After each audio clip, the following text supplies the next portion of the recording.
One thing we've always tried to get across on this channel is that, well, RV life is just, well, life, but with an RV. Yeah, until this dink decides, hey, I want to take a break and not finish this last project we have going and blow out his back. Oh, that's where we're going with this?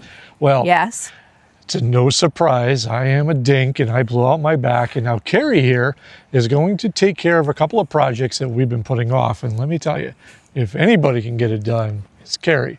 Or is it, if Karri can get it done, anybody can do it? Wow, okay. If you wanted me to do it, just ask.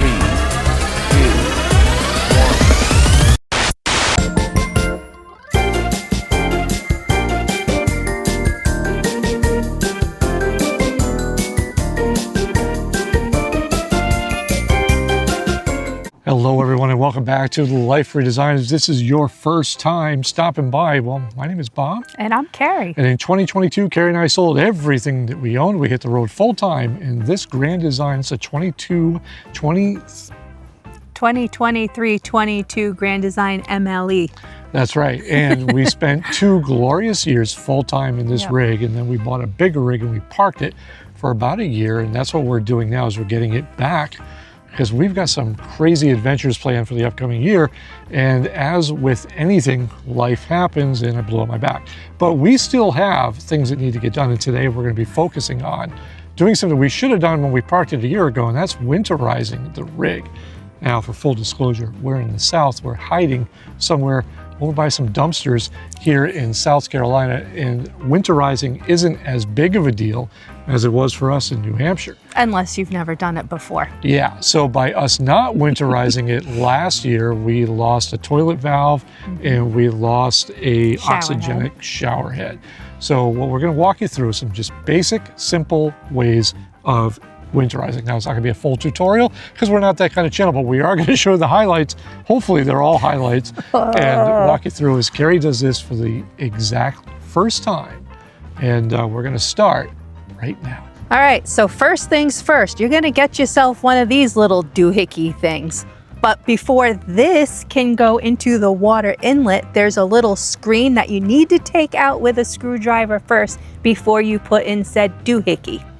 Now, once you have that inside the water inlet, and that's gonna allow you to take your air compressor, hook it up so you can blow out the lines. We've set ours up at 40 PSI. I'm gonna go in and I'm gonna mansplain something because doohickey is not in my terminology, but I understand the concept. This here basically is a threaded adapter. So it's threaded on one side, your standard water inlet. And on the other side is this doohickey that when you unscrew it, reveals a Schrader valve so that you can plug your air compressor in. As Karri noted, we do have ours set to 40. Now, this is what Grand Design said it was safe for us to do, was 40 to whatever their range was. So we're sticking at the low end at 40, but each manufacturer is different. So I would definitely recommend checking that out. Now we're gonna go meet Karri inside as she opens up the valves and we start blowing air through. All right, so I'm inside and I'm just waiting for Bob to turn on the air compressor, and we can see. Nope, there we don't go. All right, go ahead and open it up. Oh, he said open it up. Opening it up. Ooh.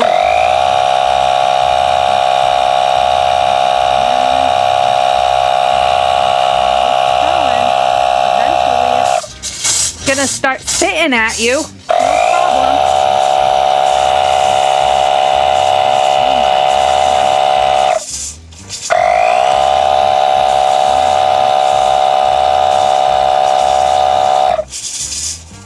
And then I guess the deal is you keep doing that until there's no water. So just like the kitchen, we're gonna go ahead and we're gonna do the bathroom now. So we always start with the cold first. That's just what we've done. So I'm gonna turn this on and I'm gonna let this go until it spits at you again. And it shouldn't take too terribly long. So now as soon as everything is, all the water's out of the cold side, we're going to shut that valve and we're going to open the hot, and we're going to repeat the process.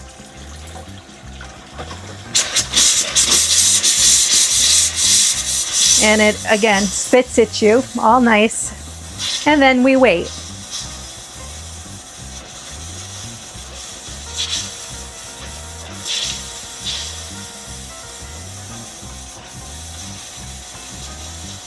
Little bit more.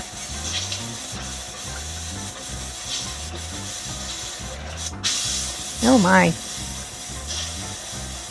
You don't realize how much water you actually have in your lines until you're doing this, because like I said, we haven't used this in a year plus. So this is actually a pretty good thing. And when that's done, that's not done. So now we're gonna take care of the shower. And a little trick we learned is just to aim this right into the sink. It is so much easier, especially because it's such a small bathroom, which is why I'm in here. So now we're gonna do the cold, like I said before, and we're just gonna let that go until there's, and it spits at you again. Always a good time. And then as soon as there's no more water coming out of that, we're gonna turn and we're going to shut this off and turn on the hot. And there it goes. And then we wait, and then we're done, at least with this part. And we should be good. So before you guys go, oh no, you forgot the toilet. Ah, we did not. It's just, you couldn't show it in here because it's so small. But we did do the bidet and the toilet, same thing, held it so like it was flushing until there was no water. Same with the bidet. But now we're gonna go outside. So now we're gonna play with some low point drains here. We have one for cold and one for hot. So we're gonna treat this the same way as we did the kitchen and the bathroom and the toilet and etc. And here's a little PSA from Karri over here. Be very careful when you're opening these valves because they spray everywhere. And when I say spray, I mean it just like spits repeatedly. Welcome to my fort. And for all of you out there that laughed and laughed about our sit stand desk, well, the joke's on you because look at this crap. It goes all the way up, and while I'm not, thankfully I'm short enough that I'm not hitting my head, but it's a real thing and it's very useful. So now I'm gonna take you down here to our water pump. And this is a hose. This is going to be for our winterization. It has a cap on it, so you kind of need to take that off before we can do anything. I'm gonna pop that up there. We're going to turn on the bypass valve right over here, and we're going to use this to prime this, and once it's all done priming, and so once the antifreeze goes through the water pump, we're going to take this and we're going to shove it into the antifreeze and we're gonna winterize Humphrey. Well, that was a hoot. So we went through and we did the same thing that we did with the blowing out of the air out of the lines and whatnot. So now I'm just gonna take whatever's left here and I'm gonna put in the drains in the P-traps. But yes, we did do the kitchen sink, the bathroom sink, the toilet, the bidet, and the shower. Now, ordinarily, me laying on a bed, oh, that's everybody's vision that they want to see in a YouTube video. But unfortunately, that's not what I'm here to talk about. I'm here to talk about mold and how to prevent it under your RV mattress. Now, our RV has been in storage for a whole solid year, and that brought on a whole bunch of issues that we didn't even know existed until we started diving back in to do these series of videos. And that opened up what happens when you leave your mattress just sitting on this OSB boarding here for an entire year in storage. Well, you get mold. And I'll put up some pictures here to show you that we're not alone in having this problem. And we started doing a deep dive into how to prevent this and how to, well, just not have it happen again. And that's when we found the Hypervent airflow moisture barrier from Mattress Insider. Now, before I go any further, I want to explain that we are not sponsored by Mattress Insider, but we did reach out to them to get all the info on this and found that this is the best solution to stop, well, mold growth and prevent any kind of damage to our mattresses going forward. All right, so let's talk about what the heck this thing actually is. And this is a 3/4 inch polymer woven blend right here with a fabric on the back to allow the airflow through. Now, when we ordered this, we ordered a queen size, because that's what we have, a residential queen, and they send it to you in 2 pieces. which at first was like, well, that's interesting, but it's actually pretty slick. So it comes out in a roll like this. You just basically mount it. Now we have tacked ours down because we found that that's the easiest way to get the mattress on top, is just to have it stay there in place. And then as far as this goes, we'll just lay this out. We'll tack this down as well. And then for us, around the perimeter of the platform here, we'll just cut this and make it custom for us. But what it does is it elevates your mattress up off of this platform, and it allows air to circulate underneath your mattress, but at the same time pushes that warm air out that causes condensation, so that you don't have to worry about getting mold, mildew, and stuff like that. And it keeps the smells down because there's nothing growing under your bed. So very easy, simple process to do. As it comes back to me, it just wants to be near me. Can you blame it?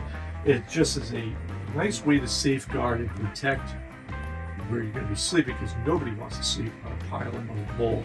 I will leave a link in the video description so that you can order your own, and we want to thank Mattress Insider for answering all the questions that we had, because boy, did we have a bunch. And now we have these in both our rigs. It is one of the upgrades that you make that you don't see immediate improvement because, well, if you don't have anything growing, that's a good thing. But you can sleep easy knowing that you have it. All right, well, she did an amazing job, and I'm always positive that somebody somewhere is going to tell us that Bob and Karri, you're doing it all wrong, because, well, that's just the way YouTube is. But that is the process that has worked for us for years, and I'm glad that I got to share that with you, because every time that something happens, we're always like, wow, do we have a plan in case one of us goes down? And that happened. You really stepped up. I'm pretty proud. Yeah, that was really a professional winterization there from Karri. And we It's a lot. And you know, speaking of, you know, the Mutual Admiration Society, I don't give him enough credit sometimes, because I'm sorry, but that shit's grueling getting up and down all the time. To that point, I will say this, that every project that we seem to tackle on any of our rigs always comes down to teamwork. At the end of the day, there may be things that I do and things that she does, but always teamwork. I'm pretty glad that we were able to nail that out. Right. Well, one of us had to get the job done while the other one just laid around on a mattress all day. But there's a couple of things that we wanted to point to you. One, winterization. You don't need to pay the big bucks to have it done. This whole project, including filming, took us 45 minutes.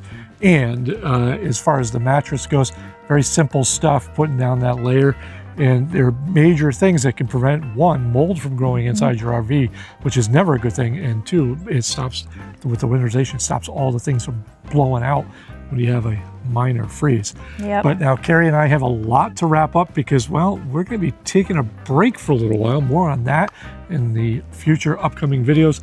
But we got a lot of picking up, a lot of stuff that we got to close this thing down, because we're not done with the other rig. Are you going to help this time? No, I'm kidding. I'm kidding. I'm kidding. Until next time, I am Bob. I'm Karri. And she is now the Winter Wizard of Winterization. Until next time, bye. Bye.